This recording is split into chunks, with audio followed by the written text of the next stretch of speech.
त्याला न्याय मिळावा। त्यामुळे कितीही दुर्दैवी घटना असली तरी एक आशेचं किरण एवढंच आहे की सगळ्यांनी स्वतःचे राजकीय मतभेद बाजूला ठेवून माणुसकीचा नात्याने मीडिया आणि हे सगळे लोक आज उभे आहेत आणि शेवट जोपर्यंत त्या कुटुंबाला दोन्ही कुटुंबांना न्याय मिळत नाही तोपर्यंत माणुसकीच्या नात्याने सगळं राजकारण बाजूला ठेवून त्या कुटुंबाला न्याय देण्यासाठी आज हे सगळे प्रयत्न करतात।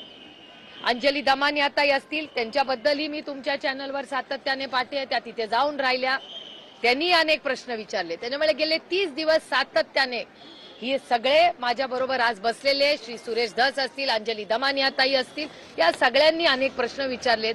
काहींची उत्तरं मिळाली, काहींची नाही। मी गेले अनेक वर्ष पार्लमेंटमध्ये काम करते म्हणून मी एक थोडासा वेगळा प्रश्न ह्याच केस मधला मांडण्यासाठी यांच्या सगळ्यांच्या मदतीने आणि परवानगीने इथे बसलेली आहे। पीएमएलएचा कायदा हा ब्लॅक मनी म्हणजे काळा पैसा रोखण्यासाठी याच्यासाठी पीएमएलएचा ऍक्ट यूपीए सरकारने आणलेला आहे। त्या काळातली भाषणात काय पार्लमेंटमध्ये झालं आता हे त्या इतिहासात मी पडत नाही, पण पीएमएलए ऍक्ट आला।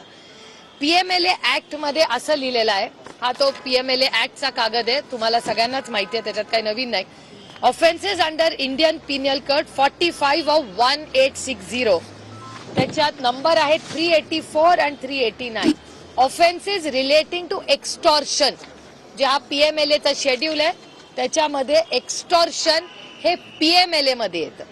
आता मला दोनच प्रश्न सरकारला विचारायचे कारण का हे फायनान्स मिनिस्ट्रीच्या अंडर येतं। आता हा एक कागद जो सातत्याने बजरंग अप्पा आणि संदीप भैया मांडतायत, तुम्हाला आधी दाखवलेला आहे की ED enforcement director ministry of finance हे केंद्र सरकारमध्ये येतं। या कागदावर असं लिहिलेलं आहे, तारीख आहे 14/3/2022 साली वाल्मिक कराडांच्या नावाने हा कागद आहे। हा तुम्ही सगळ्यांनी कदाचित तुमच्या चॅनलवर पाहिलेला आहे। हा finance ministry government of India हा कागद आहे, त्याची ही नोटीस आहे, ही तुम्ही पाहिलेली असावीच मला वाटतं। हा झाला पहिला मुद्दा, हा पीएमएलएचा आहे। आता पीएमएलएची अनेक उदाहरणं महाराष्ट्रात झालेली आहेत आणि हा एक्सटॉर्शन त्याच्यात येतं आणि आज वाल्मिक कराड हे एक्सटॉर्शन मध्ये आज आहे। त्याच्यामुळे माझा एकच सोपा सरळ प्रश्न सरकारला आहे, महाराष्ट्र आणि केंद्र सरकारला, की वाल्मिक कराड जर एक्सटॉर्शन अंडर त्यांची अरेस्ट झालेली आहे तर ईडी आणि पीएमएलए हे का लावले गेले नाहीत? Very simple it is.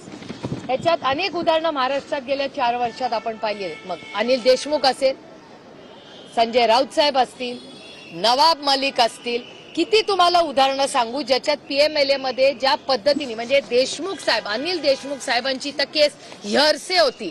कोणीतरी म्हणलं माझ्या कानावर अशी गोष्ट आली, आजही कुठलाही प्रूफ नाही। कानानी म्हणजे एकाने सांगितलं की 100 कोटी रुपये मागितले म्हणून त्यांच्यावर पीएमएलए झाला, ईडी लागली, त्यांना अटक झाली।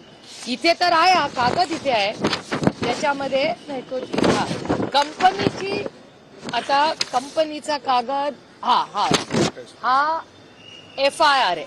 ह्याच्यामध्ये या एफआयआर आहे 11/12/24 त्याच्यात हा पुरा कागद आहे। हा एफआयआर जो झालेला आहे त्याच्यात वाल्मिक कराडांचं नाव आहे, हे बघा इथे वाल्मिक कराडांचं नाव आहे आणि वाल्मिक कराडांचं नाव असताना त्या एफआयआर मध्ये हा कोणी राजकीय व्यक्तीने केलेला एफआयआर नाहीये, हा कंपनीने केलेला एफआयआर आहे। इथे बघा अवधा कंपनीने 2 कोटी रुपये 28/5/24 हे सगळे डॉक्युमेंट्स आहेत, I am happy to share them. ह्याच्यामध्ये म्हणजे तुम्ही विचार करा की खून झाला जेव्हा संतोष भाऊंचा तेव्हा 2 दिवस आधी ऍक्शन झाली नव्हती जेव्हा पोलिसला माहिती होतं, आणि एक्सटॉर्शन जेव्हा झालं ऑलरेडी ही ईडीची नोटीस वाल्मिक कराडांच्या नावाने ऑलरेडी एक्झिस्टिंग आहे